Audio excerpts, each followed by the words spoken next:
Hello and welcome to another Den of Iniquity. For those of you that don't know me, go look at the other episodes and figure it out.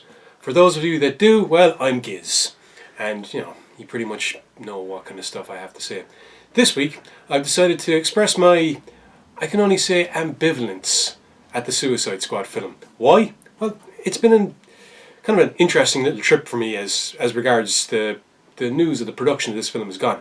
Firstly, I started off by going, woohoo, because hey, who doesn't love a good anti-hero fucking film? Secondly, I've been a fan of reading The Suicide Squad, and I was aware of the fact that they were going to be taking the more, the most recent adaptation of it and throwing that onto the screen. I thought, cool, all the better. I know that the previous incarnations have been, less super powered-y and more, black opsy, and I appreciate the fact that with all the shine that's going to be on the superhero films once again for the next, decade or so, that it's probably a good idea to go along with the whole the whole costumed lineup rather than the strictly black ops. Now, also, I also am aware of the fact that they've decided to kind of mingle in the two, but we'll get to that in a minute. So on a first hand, cool, awesome, to do a Suicide Squad film. They're after casting Will Smith to play Deadshot. Normally I would rail and scream about the fact that Deadshot is a white character, but you know what? DC already set a precedent with their animated movie of the Suicide Squad, which for any of you that haven't seen it, was freaking awesome. Oh wait, that's right, it's called Batman Assault on Arkham. My bad. But anyway, yeah, it's basically the animated Suicide Squad movie, and it is awesome. So yeah, they set that precedent with Will Smith, that's cool. They're after getting all these people, yeah, cool. All of a sudden there's news that, wait, it's turning into the Deadshot film? What? Okay. Seems someone thinks that Deadshot should be a bigger role, Smith, and has decided that they're going to lobby for that to happen. Okay. Clearly a fan of, once again, Batman Assault on Arkham, or maybe genuinely a fan of the comics where, yeah, okay, it does to a degree kind of become the Deadshot and Harley show, but,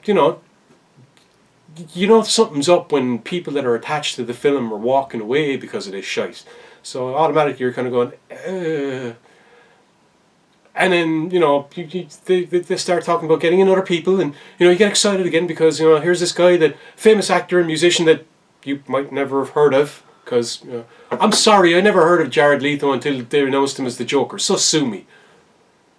But anyway, yeah, he's been announced as the Joker, and he's on about how his Joker is going to be a more cerebral one, and I'm thinking, cool, awesome. We're going to see, return to the subtle stuff, the stuff that could have been, the way that they might have done things had they not fucking pussied out of that Death of the Family storyline, New 52. But I'm not going to get into that here, you fucking... So we're going to see, a return to that kind of a Joker, the Joker that really makes you believe that the reason Batman is so cool is because he has enemies that are this awesome. Balances the scales. Cool. They've cast their Harley Quinn, and it's some hot blonde chick that, once again, I've never heard of, but hey, cool, rock on, why not? They've cast some other parts, and, not going to lie, basically looking at it kind of going, cool, this is the character who's going to be in it, alright, cool, he's going to be in it. Interesting, they're going to be in it. Okay, once again, your interest is piqued. They start releasing shots of what the characters are going to look like. Now, I'm not going to say that I think it's shitty, the fact that the Joker all of a sudden looks like Marilyn Manson's biggest fan. I mean, what with the grill and the tattoos and all the rest of it. Because, hey, let's face it, new audience, bringing the Joker to new vistas. Alright, you want to go with the body art all over him, fine.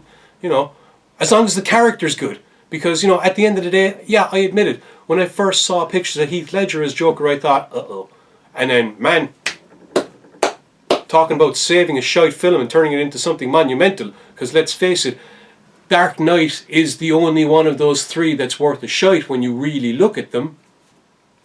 So as a result, yeah, I'm willing to give the newfangled Marilyn Manson-esque Joker a go. They trot out Harley Quinn, and everyone starts screaming and bitching, that's not Harley, that's not Harley, that's not Harley. And I'm going to admit that at first I was kind of like, wow. They really kind of took the whole, psychotic sex bomb part and went with the flashy sex bomb part. Don't get me wrong, but I've seen truer, or let me put it this way, I've seen more comic and video related costumes for Harley Quinn in porn. straight up one threesome that I can think of done. Yeah, that was brilliant. I mean, the costume was awesome, fantastic. And then to see this totally new variant after seeing all these fantastic, and let's bring it in as well, because the amount of cosplay, genuinely, not porn, but I mean just cosplayers out there, women that have done fantastic Harley Quinns, fantastic variants. And then we see this variation that, let's be fair, no one has thought of doing in exactly this way since. And everyone kind of railed against it. And then all of a sudden, I think something fantastic when a colleague of mine stuck a picture up showing that her costume is actually indicative of basically combining 3 or 4 aspects from 3 or 4 of the different representations of Harley. Cool, I can get behind that, rock on. I still think that behind it all, it's still laying the lines of the fact that this is going to be a very flashy, in-your-face film. But as long as it does the characters justice, we can get along with it. Then they bring out their, their cast-in costume shot of the Suicide Squad itself. And I have to admit, I kind of went, wow, who's he in? Who's he in? Oh, for fuck's sake, is that Killer Croc done like he's some boy from the hood? Fuck it, Killer Croc is in the film. Maybe it'll be alright. And Dante, I recognise you only because I looked you up and found out what your name was, because you don't exactly look like your incarnation in the comics, but we'll get away with it.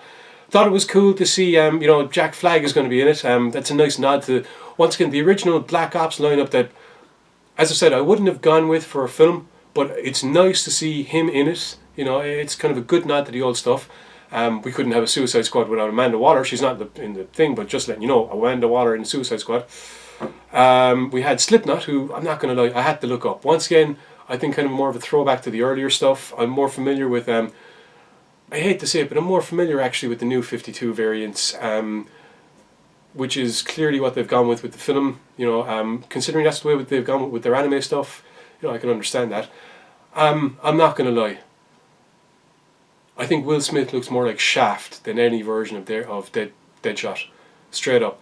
And not just him in the armour with the beard, but I mean that publicity shot of him. I did a double take because I thought he was doing 2 films. One in the Suicide Squad, the other one, I don't know, set somewhere in the 70s.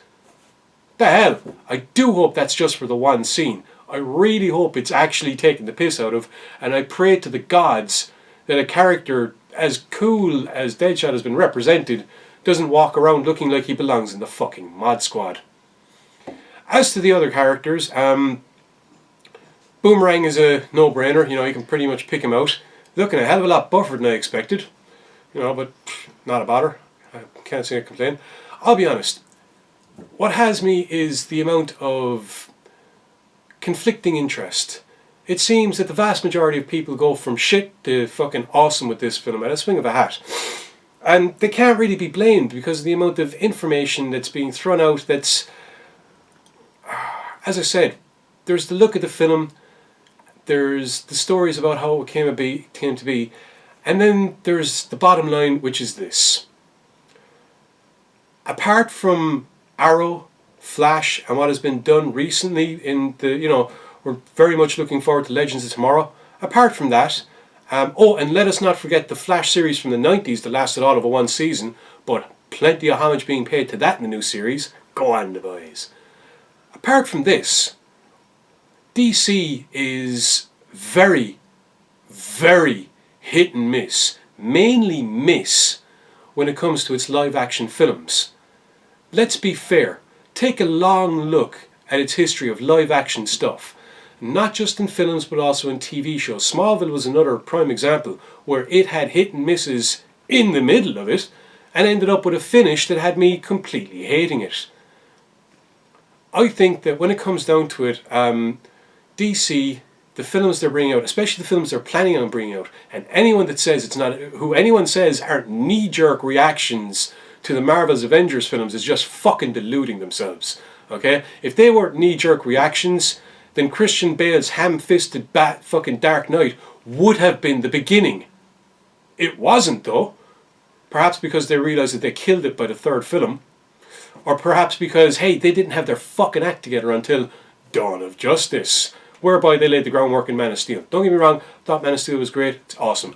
I'm very wary about, Batman vs Superman, and as a result, I am now very wary about a Suicide Squad film. Because let's face it, DC, your strengths have always been in your animated movies. You have consistently given us excellent animated movies. There are two that I can think of that were shit.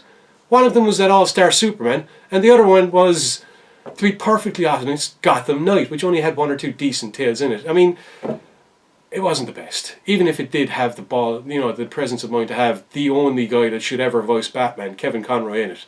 Sorry, that's taken away from the guy that have to do in the new 52. The guy voicing him is pretty good. Getting back to my original plan. Plan, he says. My point is this. I am ambivalent to the point of annoyance. I don't know what to fucking make of this Suicide Squad film. I'd love to be able to say I'm all behind it. I'd love to be able to say, rock on, can't wait. As it is, I am waiting for it the way that you might wait for a train wreck if you don't think it's going to be hilarious. Which, let's face it, who doesn't think train wrecks are hilarious? But anyway, I find myself sitting there kind of listening to people going, it's shit, it's going to be awesome, it's shit, it's going to be awesome. And I'm sitting here going, I don't know what it's going to be, but I hope it gets here fast, because the more this goes on, the more I'm thinking, I don't care. I'm terrified of the crap you're going to give us. But I'm hopeful that you might actually come up with a stylized, good story. I'd be shocked if it didn't involve the entire Suicide Squad going after the Joker, but hey, you win some, you lose some. At the end of the day, we have seen a damn good Suicide Squad represented in the Arrow stuff. I'm hoping that because of the popularity of that, we'll get to see a damn good Suicide Squad represented in the film. I'm hopeful, but I'm not optimistic. That's it for the Suicide Squad for DC when it comes to your live action stuff. For all the stuff you plan on doing, that's it. I can be hopeful, but I'm not optimistic. That's all you've left us. That's all you've left me. That's it, really. End of discussion. Like what you see here? Don't forget to comment, subscribe, and like. And visit us at theOwenGoreSociety.com. Stay spooky, minions.